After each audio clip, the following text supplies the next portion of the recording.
deaths of 5 young people due to fatal drug overdoses at music festivals between September 2018 and January 2019 has resulted in the resurgence of the debate around pill testing. The controversial topic has created differing opinions and caused a divide between the government and their citizens. First emerging in the 1990s in the Netherlands, pill testing is a service providing people with information about the contents of illicit substances, providing them with more knowledge about the composition and purity levels, allowing the user to make more informed decisions about taking their drugs. The process involves the submission of a drug sample being photographed, weighed, and taken. The sample is analysed by the Fourier transform infrared spectroscopy machine, detecting the substances through infrared beams and checked against a library of 30,000 other drugs. The sample is labelled with one of the 3 classifications: white, the expected outcome; yellow, a different outcome; or red, which is associated with increased harm.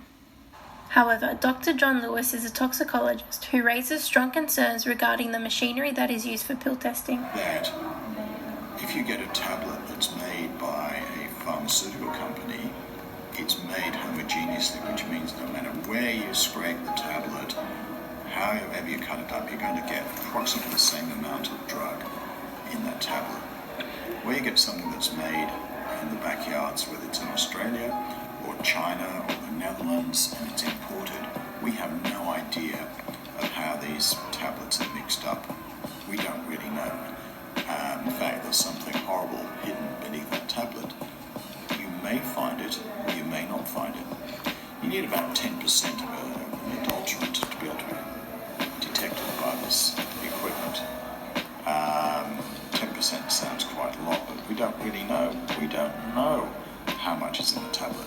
You can buy 50 tablets hoping to sell them, and 20 will come with X% of something in it, and the other few might not. I mean, you're not going to get every tablet you tested. So the answer is, it's a riddle. Despite success at Groove in the Moo earlier this year, which identified lethal substances from 171 samples, politicians like Gladys Berejiklian refused to implement pill testing in Australia, believing it provides a green light for increased drug use. Ms. Berejiklian would prefer to permanently close down music festivals deemed high risk, which affects young people who attend these festivals the most. Being one of the 82% of young Australians aged between 16 and 25 approving of pill testing, Joni Yvonne talks about witnessing an overdose at a music festival. Near me, and a lot of people were just like, there was a lot of shouting, a lot of police came, and we just saw this guy. It was just like crazy. It happened so fast that it's scary. Yeah. Is the drink, was the alcohol the cause of it, or was it the actual overdose that caused it? It's bad for those people, but it's also their kind of responsibility on what they're doing. Like, if you know your limits, I don't think pushing it is a good idea. Doing more is a good idea. However, there are some politicians who are sharing their support towards pill testing. A group has been formed by members from different political parties to fight for most effective harm minimisation strategies like pill testing to be implemented into Australia. Inspired by this action, Green State member James Rooney has always been a strong advocate for drug law reform and discusses his perspective on pill testing.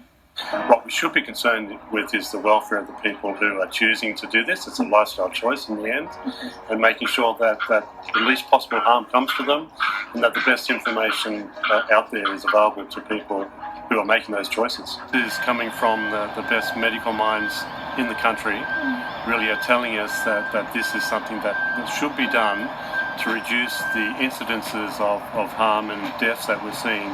No young person should be facing the risk of death through bad drugs, when it could be possible that those drugs could be tested before they're used, and if that saves one life, then it's something that most certainly should be done. Bernadette Rodriguez only wants to ensure her children's safety in the world, and with the recent news of young people dying in a short period of time, she expresses her concerns stemming from her brother's past with substance abuse. Ups, downs, mood swings, arguments with the family. It was just totally devastating. Made me totally against drugs. Just seeing the effect that it had on him, it turned him into a person that he's not. he became totally unrecognisable, totally different person. But now, and he's straightened out his life, he's married, 3 beautiful children, and I think, and a wife, and having that responsibility over his head made him see what he was doing was wrong, now that he's a parent. Luckily, there are people available to help. Gina Bell and Erica Franklin are coordinators for harm reduction program DanceWise New South Wales.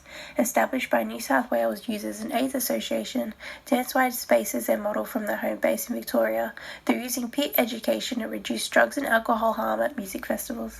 Care space is where we provide a reciprocal care model along with the medical team on site, where we look after people who are overwhelmed, distressed, or have low acuity levels to moderate acuity levels of intoxication. The house education space, which is Service Platform 2. This is where we provide peer-based harm reduction education, which is evidence-based, and also where we provide our own lived experience in providing accurate, candid information to people about individual drugs, but also poly-drug combinations.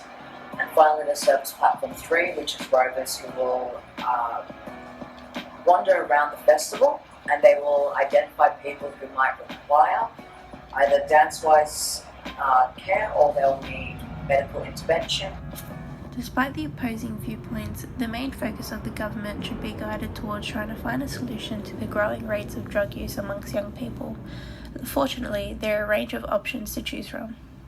However, James Rooney believes that Australian politicians should take an approach similar to Portugal by decriminalising all drugs and providing immediate medical services to users who desperately need it. The whole issue of decriminalisation of drug use, we need to start treating it as a medical, not a criminal problem. And I think the whole industry really needs to be regulated. You know, it would be better for society if the manufacture and distribution of these drugs that are still being consumed despite prohibition was done in a way that's regulated by the government, rather than that money going into the black market and the seedy underworld, which is causing so much corruption and harm in society.